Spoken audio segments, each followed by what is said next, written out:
Well, once again, we're speaking with our night guy, Alice Cooper, who I believe that we are probably your second longest radio station for Nights with Alice Cooper here in Tucson at 96.1 KLPX. I think we were the second one to sign on after KDKV up in Phoenix. Yes, I've been doing the show for almost 20 years now, and it's really I didn't expect it to go this long, but I really have fun doing it. It's like I don't consider it work at all. It's just fun to do, and the neat thing is when I first took the thing, it was Dick Clark, and he said, "What would you do if you had a radio show?" I said, "I would make it like 1968 FM radio." Where the DJ talks about what he wants to talk about and doesn't necessarily have to stick to the playlist. Can move out and play Paul Butterfield once in a while, or Love, or Them, or any of these bands that were just great bands. I've even heard you slide in some like what I said, like new classics, new bands that maybe have an old school style but are new. Yeah, there's so many out there. There's so many young bands that actually have got, that there was a band called the Stripes from Ireland that unbelievable. These guys sounded like the Small Faces jamming with the Yardbirds, and they were 18 years old. There seems to be a resurgence of that. I noticed, like, I went and saw Greta Van Fleet the other day, and Yeah. it was flower power all over again. Oh, I know, and they're great bands, really good players, but they've got that feel. It's really weird that a band like that are doing references of Lee Van Cleef. Yeah. Come on, an 18-year-old kid shouldn't know who Lee Van Cleef is. Yeah, they're all great kids. I've met them. I'm sure you've met them. They're great Oh kids, yeah, and they're from Grand Rapids, Michigan. I'm a Michigan boy, so I wish them nothing but good luck in what they're doing. And they're just a straight up great rock and roll band. yep, they are absolutely. So let's talk about the 25th annual Coop Stock. I was not as familiar with this, Alice, as obviously Christmas pudding. So I was surprised to read that it's been going on 25 years. Yeah. It's going to be this coming up Sunday at Los Angeles Golf Club in East Mesa. How did this whole thing come together? I know the story of Christmas pudding, but what about Coop Stock? Well, what we did was we just had a regular golf tournament and raised some money from that, and then we started having the pairings party, and we realized that about 10 guys that were playing were all in bands.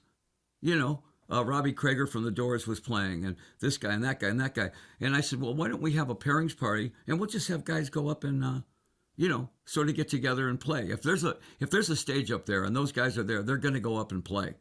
So you might see the Doors guitar player and the Eagles guitar player and the Chicago's drummer and the bass player from this band and the drummer from No Doubt. So every band would get up there and play. Then we started putting it a little bit more together and invented Coop Stock, which is going to be this year. It's Tommy Thayer from Kiss, Sister Sledge, Ed Roland, Collective Soul, Robin Zander, Cheap Trick, and the band that backs us up, Six Wire, are unbelievable.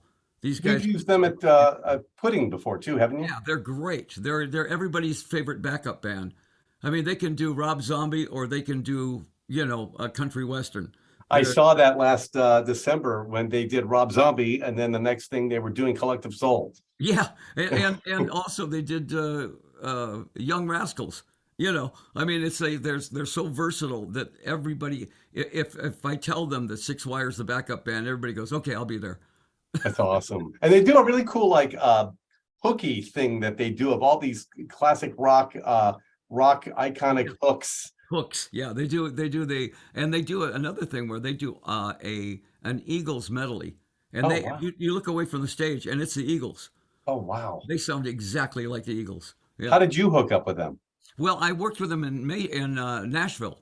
I started making a lot of albums. I made like the last 6 albums in Nashville. Well, Detroit Stories was in Detroit, but Nashville now is like rock as much as it is, country western, and that's where they're from. So there was a hockey game, and they were going to play, and they said, "Do you want to come up and sing?" I did 2-3 songs. Vince Gill came up and played. Oh wow! And we did like a Chuck Berry song, an Alice Cooper song, a Beatles song. And I said, "Wow, who are these guys, man? They're really good." So that's how we picked them up. They're an amazing band. I've seen them a few times at Pudding, and I'm excited. I'm going to be coming out on Sunday to a Coop Stock, and it's going to be out there at way out east in East Mesa at the Los Andes Golf Club, which is actually a very, very beautiful location too. And, and it's like a mini, kind of Woodstock thing. That's why we called it Coop stock. And it's just really the pairings party, and we do the auction and everything. But I mean, it's a great show. I mean, yeah, last year Rob Halford was there, and you never know who's going to show up, and it's just really one of the most fun shows of the year. It's very loose. Well, you even have Dave Jenkins of Pablo Cruz. Yes, he's going to be coming in today, or also, and it was at the pudding last year. Sammy Hagar got really sick day before. Yes, and he came and filled in for Sammy and killed it. He was just great. I was like Little River Band, Yeah, when all of a sudden I'm high fiving and they're like, "Who's this?" And I go, "Oh, this is my that I love this." It was amazing. And I find this is the weirdest thing. In the 60s, 70s, I mean, and into the 80s, our arch enemy was disco. We hated disco because we couldn't get played on the radio. If they're gonna play an Alice song, a Kiss song, or an Aerosmith song, it was going to be a ballad because it was just nothing but disco. So, and then now I go out with Rob Zombie, right? And Rob's dressing room is right next to mine. And before they go on, he's playing the worst disco stuff for the show. And I go over and I go, "What are you doing?" And he goes, "This stuff gets me off." He says, "That's how I get ready for the show." That's amazing because he's covered a couple disco songs in his career as well. Yeah, but I mean, I listened to it. I started listening. I went, it really is. These songs are pretty good.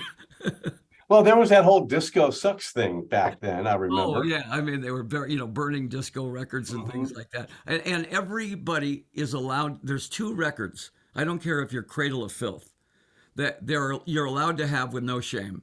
Carpenter's Greatest Hits. Yeah. And Saturday Night Fever. I agree. Saturday Night Fever is the Sergeant Pepper of disco, and it's not just disco; it's great songs. Yes, and done by great musicians. Yeah. So let's talk a little bit about the Solid Rock Teen Center, because I know now, since our last conversation, you have the one in the original location. Now you have one out in Mesa, from what I understand. Yeah, and the cool thing about this is that it's free. Any kid could come in if you're a teenager, and we say any kid. We don't care what your religion is. We don't care what your gender is. We don't care any of that. If you're a teenager, you're welcome. We don't care if you're Taliban. If you're a teenager, you're welcome.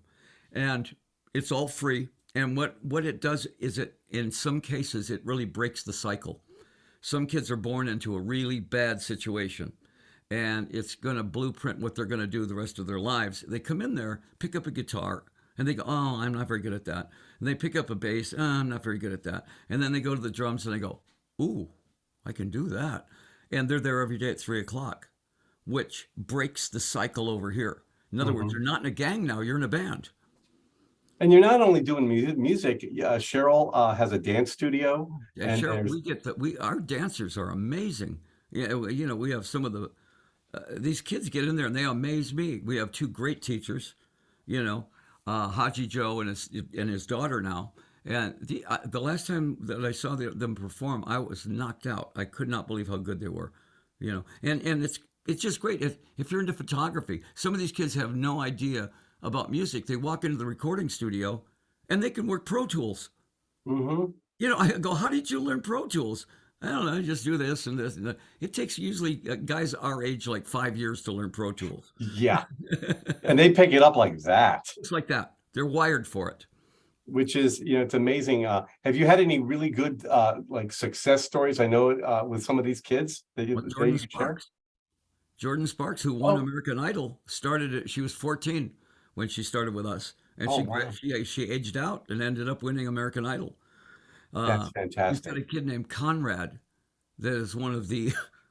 I'd put him in my band. This kid can play. I mean, he's a shredder. He plays like Steve Vai. Wow. And another kid named Alessandro that plays more like more of a blues rock thing. And these kids, I mean, all they did was they just stayed at it, and all of a sudden they can really play. That's got to make you proud. Oh yeah, I mean, I get up there and I go, "This, are you kidding me? Listen to these kids sing. Watch these kids dance." I can always pick out. Cheryl can always pick out the girls that have really got the potential. You know, she says, okay, that girl can dance. That girl's got natural skill. So she will go in and help that girl out, really take her to the next level. Because Cheryl was prima ballerina with Joffrey Ballet. Oh, So I wow. mean, she knows what she's doing, and these kids can dance. It's amazing. Well, yeah, at Christmas pudding, I've noticed that you would bring the dancers up and it was amazing. And I'm like, wow, these kids all learn there. Yeah, Is Coop Stock similar to that? Is the way the show goes along on Sunday, yeah, a it similar is. kind of setup? Yeah, we show off all the kids as much as we can. There's an actual band that's formed in there that come on and open up the show usually, and they're really good. I mean, these kids can really play, and I think the idea is for each kid to try to get to that point. And we understand that some of them are not going to get to that point, but they're in there and they're having fun, and to me that's the important thing, and it's a safe place to go. That it's we're not a church, we're a Christian nonprofit, but we're certainly not a church. We're a teen center. I certainly wish we had stuff like this when I was growing up because I knew certainly a lot of latchkey kids, and this would have sounded like the perfect place to go. Well, I'll say it right now. My next target is Tucson. I want one opened in Tucson because I think it would be packed down there. There's so many talented kids around, and there's some kids that don't know they're talented. That's the thing. Yeah. We say come in and find your talent, and our T-shirts, our motto is, we care, we believe, cool. Oh, I love that. I love that.